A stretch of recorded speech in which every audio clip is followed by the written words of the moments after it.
Procura jogos baratos para PS4, Xbox One e PS3. Meu site Play Games, link na descrição. É nóis!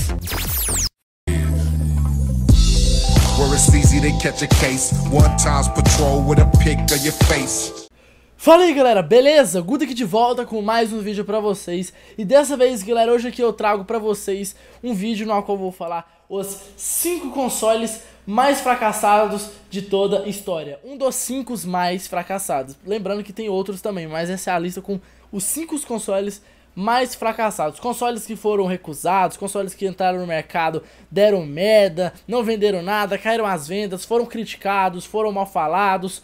Então vamos lá que eu vou falar pra vocês hoje os 5 consoles mais fracassados de todos os tempos.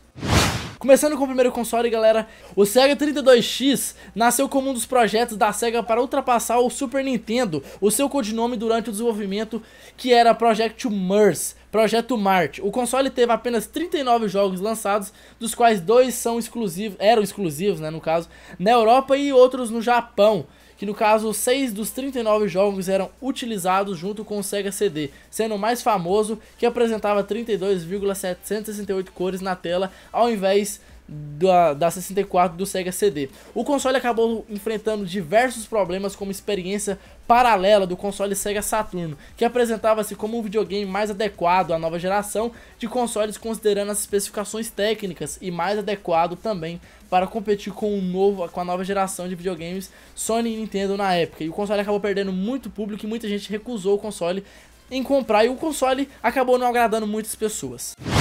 Outro console, galera, que foi muito fracassado, muito mesmo, que era um console da Nintendo. Não sei que ideia foi essa que a Nintendo teve em fazer esse console. Eu já fiz um vídeo sobre esse console, só que faz muito tempo já aqui no canal, que é o console Virtual Boy.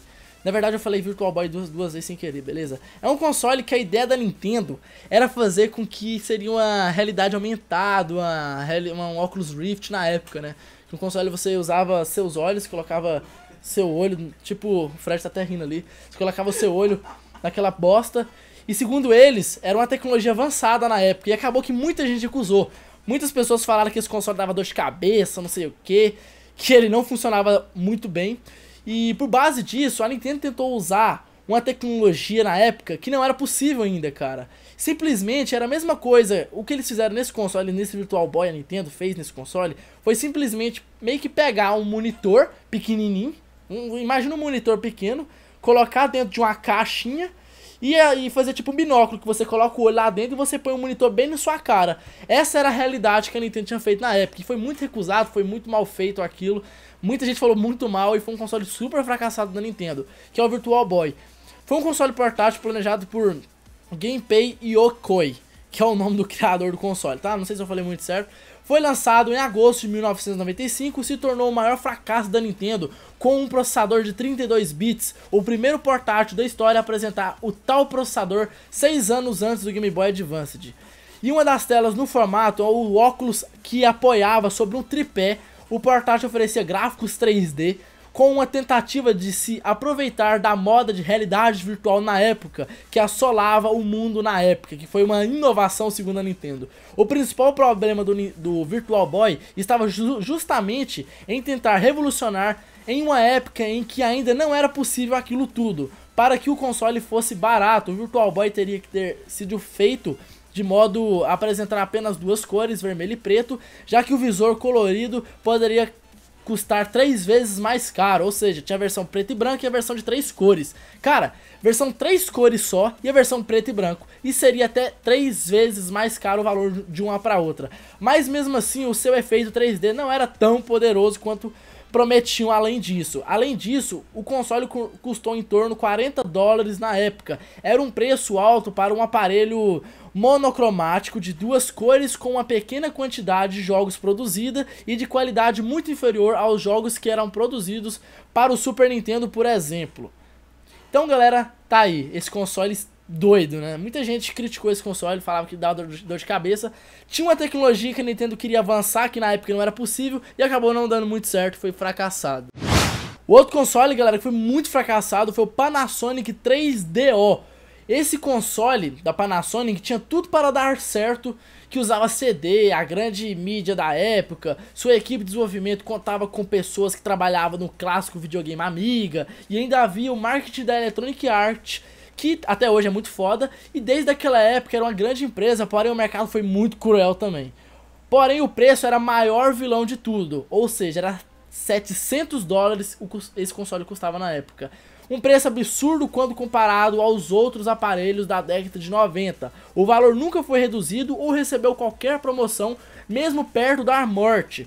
O aparelho foi lançado em 1993 como uma verdadeira máquina multimídia e recebeu bons jogos, mas o valor de mercado era muito ignorante. Dos executivos custou sua vida. As pessoas que poderiam comprar esse console falou que custava a vida de tão caro, porque na época $700, cara, era muito dinheiro. Mano, anos 90, cara. Imagina no Brasil, anos 90. $700, que era mais de R$2.000 por aí, R$2.000, um negócio assim. Cara, era dinheiro demais, velho. R$2.000 comprava carro, mano. Imagina, cara, o console era absurdamente caro. Era um console, obviamente, bom, mas foi fracassado até a morte pelo preço absurdo. E toda geração, todo momento que esse console ficou na geração, que era da LG, com a Panasonic junto, foi um console que foi muito bom, porém ele não era bom nas vendas porque ninguém comprava pelo preço que era muito caro, e todo o tempo ele não abaixou o preço, não reduziu e até mesmo não tinha promoção alguma, então também queria que o console afundasse, né? Então foi o que aconteceu. Outro console, galera, que foi muito fracassado na época foi o Atari Jaguar, mano. Foi lançado pela Atari no ano de 1993. O Jaguar foi um console à frente do seu tempo, com a missão de ser o primeiro aparelho a 64 bits já lançado. O Jaguar trouxe alguns jogos interessantes e diferentes ao mercado, mas falhou por não ter um catálogo tão bom de jogos e softwares oferecidos aos fãs. Ele não vendeu mais do que 1.250 unidades até 1995. E a chegada de concorrentes como Sega Saturn e PlayStation só piorou o quadro. O preço de lançamento dele foi $250. Era até atraente, no caso, na época, mas foi o suficiente para manter o aparelho. O console saiu do mercado em 1996, junto com a produção de videogames da Atari, e por esses motivos o console caiu muito. E galera, por último, um console que foi muito fracassado na época foi o Apple Pippin. Pra quem não sabia, na época, no passado, a Apple sim fez um console, cara. Hoje a Apple nunca mais fez isso. A Apple não mexe com console mais. Mas na época, a Apple teve a ideia de fazer um console em parceria com outras empresas e tal. E eles fizeram o Pippin, que é um console que foi fracassadíssimo na época, mano. Parecia entre Apple e Bandai.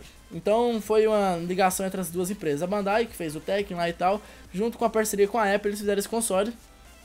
Que não deu muito certo por uma série de motivos, lançados em 1995 no Japão e 1996 nos Estados Unidos. O console tinha a difícil missão de superar concorrentes como PlayStation e Nintendo 64 na época da geração do PlayStation 1 e do Nintendo 64. Até apresentava inovações como um modem para internet embutido e sistema operacional baseado em um Mac na época, mas apenas 42.000 unidades foram vendidas em todo o mundo, antes que a Apple decidisse de continuar o lançamento em 1997, no ano que eu nasci inclusive. O Pippin era vendido por $600, um preço meio acima do praticado por concorrentes equivalentes a games disponíveis que eram bem mais relevantes. Obviamente sim, cara, na época esse console da Apple veio pra competir com o PS1 e o Nintendo 64. Aí era pra acabar também, né, mano? O PS1 foi um dos consoles mais vendidos no mercado e esse console custava $600, o que era muito caro, e ele não tinha o suporte e a qualidade toda em jogos e biblioteca que tinha o PS1 e o Nintendo 64. Então foi um console que afundou pra caramba, cara, certo? Então tá aí. Então, galera, tá aí os 5 consoles. Tem mais uns 3, 4, 5 consoles também. Depois eu vou trazer a parte 2 desse vídeo. De outros consoles que também foram fracassados em toda a história dos videogames. Consoles que foram recusados, fracassados, que caíram muito, muita gente já não quis mais. Então esse foi um dos consoles que eu trouxe hoje pra vocês. Espero que vocês tenham gostado desse vídeo. Eu vou finalizar aqui então. Gostou? Deixa o like embaixo pra ajudar. Compartilha o vídeo aí pra ajudar na divulgação. Se vocês quiserem jogos para PS4, logo mais Xbox One e PS3, visite meu site, primeiro link aqui embaixo na descrição do vídeo, beleza? E tem aí também o cupom de desconto, tá? Então é isso, galera, muito obrigado por todo mundo que assistiu, vídeos novos todos os dias, valeu, falou e fui!